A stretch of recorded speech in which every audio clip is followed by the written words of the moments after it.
हरे Krishna everyone. Diwali की आपको हार्दिक बधाई।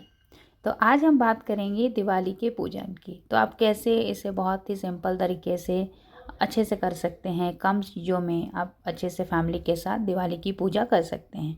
तो आइए शुरू करते हैं।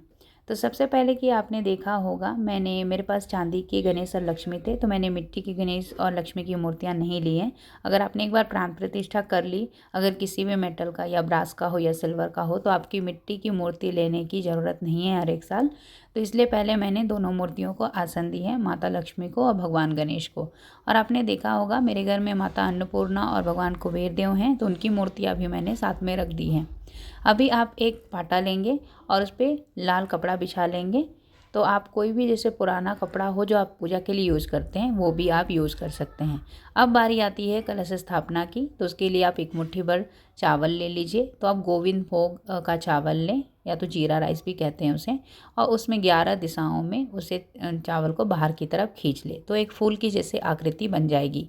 फिर जो आपने लोटा लिया है उस पर पूरा जल भर लें और उसके मुंह के पास कलावा बांध दें। अब उस पर आप स्वास्तिक बना लें और आप इसमें आप कुछ चीज़ें डालेंगे जो कि कलश स्थापना के लिए ज़रूरी होती है।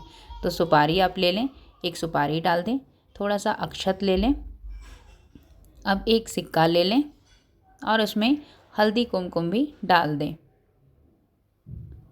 अब यहाँ पे जैसा कि मैंने आपको बताया था, आप तो या पान का पत्ता या आम के पत्ते ले सकते हैं। तो हमेशा आप 3, 5 या 7 के क्रम में ही लें। तो यहाँ मैंने 5 पान के पत्ते लिए हैं। अब उन पे मैं हल्दी और कुमकुम लगाऊंगी और लगाने के बाद अब हम उसके ऊपर नारियल डालेंगे। तो जब आप नारियल भी डालते हैं तो ऐसे ही आप नारियल ना डालें, पहले उसे कलावे से बांध लें और 5 टीका लगा दें। और उनका जो ऊपर जहाँ पे मतलब वो चोटी की जैसा रहता है ना, उसे आप ऊपर की तरफ रख लें।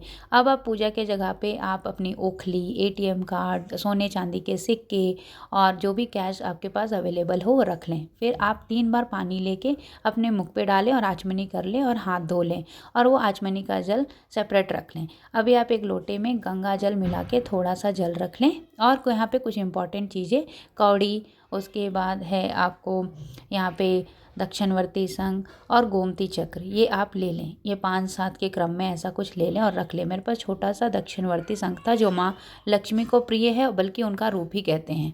अभी आप सभी भगवान को, जो भी आपके पूजा रूम में जो भी चीज़ें आपने पूजा में रखी हुई हैं, सबको गंगा जल अर्पित करें। उसके बाद आप पुष्प डालें, सबको पुष्प अर्पित करें। तो जो भी आपने चीज़ें रखी हैं, मूर्तियाँ रखी हैं, सब में आप फूल अर्पित कर लें। अब फूल अर्पित करने के बाद जब हम एक बार फूल सभी को अर्पित कर लेंगे, तो बारी आती है अक्षत की। तो आप थोड़ा सा चावल ले लेंगे और सब में थोड़ा सा अक्षत अर्पित करेंगे। और फिर हम यहाँ पे हल्दी और कुमकुम का टीका करेंगे। तो जैसा कि मैंने पहले आपको बताया, अगर कृष्ण भगवान हो या मतलब जो भी गणेश भगवान हो, कुबेर जी हो, तो जो भी भगवान हो, मतलब जो मेल भगवान बोलते हैं ना, सबको आप यहाँ पे हल्दी का ही टीका करें। और जो भी माताएं हैं सबको कुमकुम लगाएं और हल्दी भी लगाएं। फिर हम भगवान को, गणेश भगवान को, भगवान कुबेर को यहाँ पे जनेऊ अर्पित करेंगे।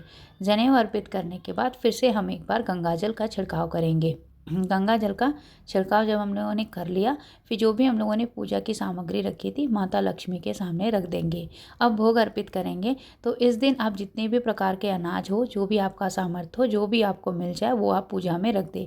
यहाँ पे मैंने राजमा रखा है, मटर रखा है, गोविंद भोग चावल रखा है, चने की दाल रखी है और मिठाइयाँ रखी हैं। और मेन प्रसाद खील बतासे जो चढ़ते ही हैं वो रखा है। और फिर यहाँ पे मैंने केला भी रखा है। तो मैंने जो खीर बनाया था, तो खीर हमेशा आप मिश्री की बनाए तो बहुत अच्छा है, क्योंकि वो माँ लक्ष्मी को बहुत पसंद है। तो वो भी मैंने भोग पे चढ़ाया है। फिर से हम वहाँ गंगा जल अर्पित करेंगे भोग चढ़ाने के बाद। फिर हम एक पान का पत्ता लेंगे और उस पर सारे जो प्रसाद है थोड़े थोड़े लेके माँ लक्ष्मी के चरणों पे अर्पित कर देंगे। तो ये हो गया हमारा भोग अर्पित करने का प्रोसीजर कंप्लीट। तो ये एक बार हो जाने के बाद फिर हम आगे की विधि करेंगे। तो आगे की विधि करने के लिए फिर हम माँ को यहाँ पे वस्त्र देंगे। और वस्त्र के बाद अगर आपके चूड़ी, सिंदूर, हल्दी, अगर मतलब जो भी आपके घर में चलन आता है वो दे सकते हैं। मगर मिनिमम आपको माँ को वस्त्र और केसर चढ़ाना ही चढ़ाना है, जो कि बहुत इम्पॉर्टेंट है। और ये दिवाली के पूजा में लगता ही है, इसके बिना ये अधूरा सा है। अभी हम एक लाल कपड़ा ले लेंगे और उस पर 5 कौड़ी रख लेंगे और एक चांदी या सोने का सिक्का रख लेंगे और थोड़ा केसर रख लेंगे और उसे एक गांठ बना के माँ के चरणों पे रख लेंगे। और एक बार जब पूजा खत्म हो जाएगी तो फिर हम उसे अपने तिजोरी में रख देंगे, जहाँ पे भी आप माँ लक्ष्मी भगवान कुबेर को रखते हैं। और इसका इफ़ेक्ट आपको बहुत इंस्टेंटली देखने को मिलेगा। आपके घर में कभी भी धन की कमी नहीं होगी। आपके तिजोरी में हमेशा जल भरा आपके तिजोरी में हमेशा ही धन भरा रहेगा, जितने की आपकी आवश्यकता है, और उसे मतलब घर में सुख समृद्धि भी बनी रहेगी। फिर हम आरती करेंगे। तो आरती करने के बाद हम थोड़ा सा अक्षत ले लेंगे और दिए को जगा दे देंगे। तो ये घी का दीपक मैंने जला लिया है। फिर और एक दीपक लेंगे और माँ की आरती करेंगे। तो ये है हमारी पूजा की थाल, जिसमें हल्दी कुमकुम सब कुछ रखा हुआ है। मैंने आरती कर ली, कपूर दिखा लिया। और सबसे पहला आरती आप खुद लेंगे, फिर अपने घर में घर के सदस्यों को, बच्चों को, पति को और सभी लोगों को देंगे। उसके बाद हम आरती में 3 बार जल फेर लेंगे और आरती को ठंडा कर लेंगे। और इस प्रकार हम जो दूसरी वाली बाती है वो भी चौकी के ऊपर चावल और अक्षत चढ़ा के रख देंगे। तो इस तरह हो गई हमारी दिवाली की पूजा बहुत अच्छे से कंप्लीट। और अभी देखा आपने, मैंने दिया जला लिया है और मैंने सारे भगवान को के पास रख दिया है उनकी आशीष के लिए। फिर मैं ये दिए लेके घर के जगहों पे लगाऊंगी। तो घर के कहीं कोई भी कोना अंधेरा नहीं रहना चाहिए, हर एक जगह पे दिया लगाएं। जितना आपकी शक्ति हो, 1000, 1000, 10, 12 जितना भी हो, आप अच्छे से हर एक जगह पे दिया को जला दें। तो इस तरीके से हमारा हो गया पूजा का काम ख़त्म।